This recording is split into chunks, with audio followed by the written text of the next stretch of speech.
આજના સ્વયંસેવક મિત્રોને વિનંતી છે કે વાજીત્રો ત્યાં આજના 9 ઓગસ્ટ વિશ્વ આદિવાસી દિવસ નિમિત્તે ડેડિયાપાડા ઉજવણી સમિતિના કાર્યક્રમમાં અહીં ઉપસ્થિત તમામ વડીલો, માતા બહેનો, યુવાનો, ભૂલકાઓ, તમામ જે પણ ક્રાંતિકારી અહીં ઉપસ્થિત થયા છે સૌને મારા સેવા જોહાર છે. ગુલગુલાલ જિંદાબાદ છે.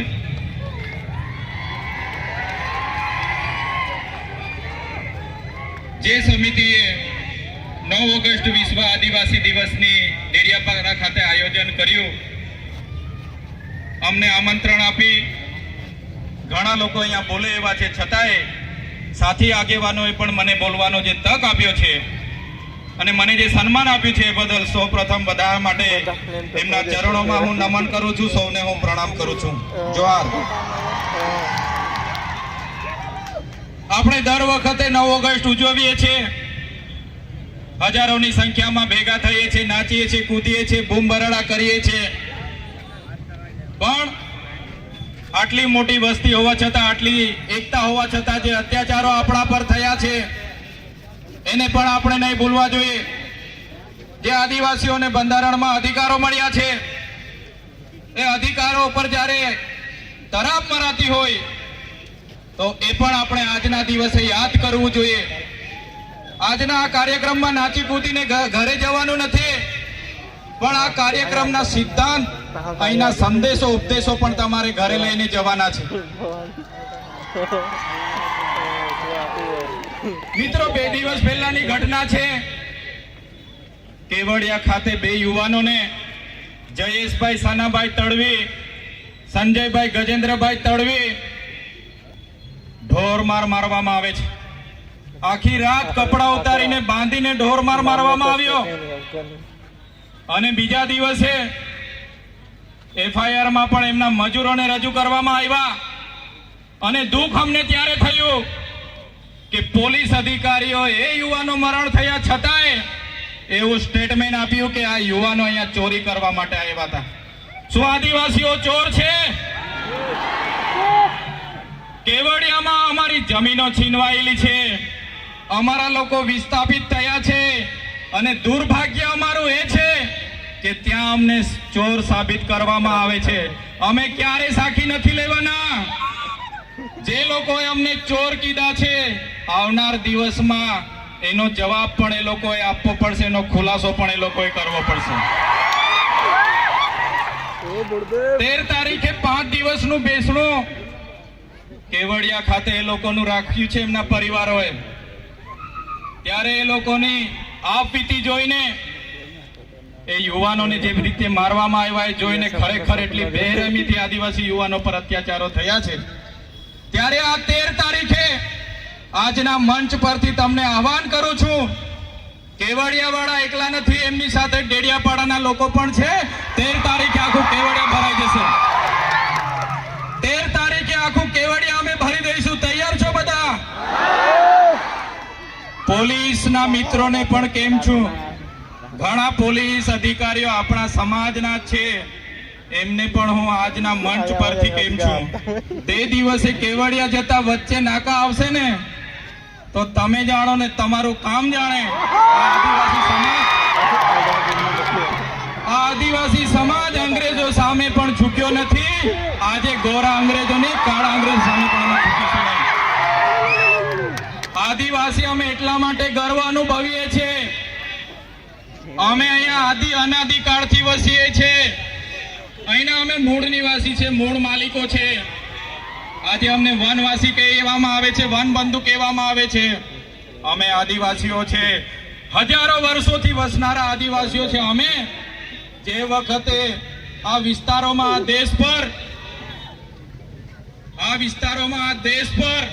જે વખતે મુગલોનું આક્રમણ થયું, હુણોનું આક્રમણ થયું, ફ્રેન્ચોનું આક્રમણ થયું, પોર્ટુગીઝો આવ્યા, અંગ્રેજો આવ્યા, ત્યારે પણ આદિવાસીઓએ ગુલામી નથી સ્વીકારી. સ્વાયત્ત રાજ તો અમારા રજવાડા હતા. રાજપીપળાનો ઇતિહાસ જોઈ લો. નાંદોદ અમારા નંદ ભીલની નગરી હતી, સાગબારા અમારા કુંવર વસાવાનું રજવાડું હતું, હેલાદાબમાં અમારા રાજા પાંઠા વિનોદેવનું રજવાડું હતું. અમારા રજવાડાઓને એન પેન પ્રકારે હેરાન પરેશાન કરીને ખદેડીને આજે અમને આદિવાસીઓને વિભાજિત કરવામાં આવ્યા છે. તમે રામાયણ વાંચી લેજો, રામાયણના પહેલા પાને આદિવાસી વાલ્મીકીનો ઉલ્લેખ હશે, સબરીનો ઉલ્લેખ હશે, હનુમાનનો ઉલ્લેખ હશે, નિર્સાદનો ઉલ્લેખ હશે. આ અમારા આદિવાસી અમારા પૂર્વજો છે. તમે મહાભારત ઉઠાવીને વાંચી લેજો, જે એકલવ્ય છે અમારા આદિવાસીના પૂર્વજો છે. તમે મહારાણા પ્રતાપનો ઇતિહાસ વાંચી લેજો, એમાં પૂંજા ભીલ, દુધા ભીલ અમારી જે સેના હતી એ આદિવાસીઓની હતી. અમે એ સમાજમાંથી આવીએ છીએ એટલે અમને ગર્વ છે. શિવાજીનો ઇતિહાસ વાંચી લેજો, બેવડા ભીલ જે સેના લઈને આવ્યા હતા એ અમારા આદિવાસી હતા. આદિવાસી અંગ્રેજો સામે સૌપ્રથમ કોઈ લડ્યા હોય 35 વર્ષ સુધી ટાટિયા ભીલ લડ્યા હતા, ખાજિયા નાયક લડ્યા હતા, તિલકા માઝી લડ્યા હતા, બિરસા મુંડા લડ્યા હતા. એ સમાજમાંથી અમે આવીએ છીએ. આઝાદીમાં ગુરુ ગોવિંદસિંહ માનગઢ ખાતે 1500 આદિવાસીઓનો સમૂહ મળ્યો. અંગ્રેજોએ ગોળીબાર કરીને હત્યાકાંડ કર્યો, 1500 આદિવાસી મરી ગયા. આજે ઇતિહાસમાં અમારા આદિવાસીઓને જગ્યા નથી મળી. અમે ક્યારે સાખી નથી લેવાના. જે રીતે આદિવાસીઓ સાથે અન્યાય થયો, આજે દેશમાં આઝાદીનો અમૃત મહોત્સવ મનાવવામાં આવે છે, કરોડો રૂપિયાના તાઇફાઓ કરવામાં આવે છે. આદિવાસી વિસ્તારમાં મોટા ડેમો બનાવી દેવાથી, આદિવાસી વિસ્તારમાં મોટા સ્ટેચ્યુ બનાવી દેવાથી, રોડ હાઈવે બનાવી દેવાથી આદિવાસીનો વિકાસ થવાનો નથી.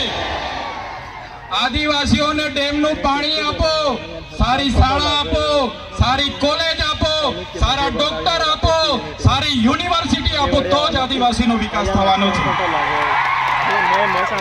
આજે ગુજરાતમાં 15% આદિવાસીઓ વસે છે, દેશમાં 8% આદિવાસીઓ વસે છે. દરેક ક્ષેત્રમાં અમારી સાથે અન્યાય થયો છે. જે પણ સરકારો આવી માત્ર ને માત્ર મત બેંક તરીકે આદિવાસીનો ઉપયોગ કર્યો છે.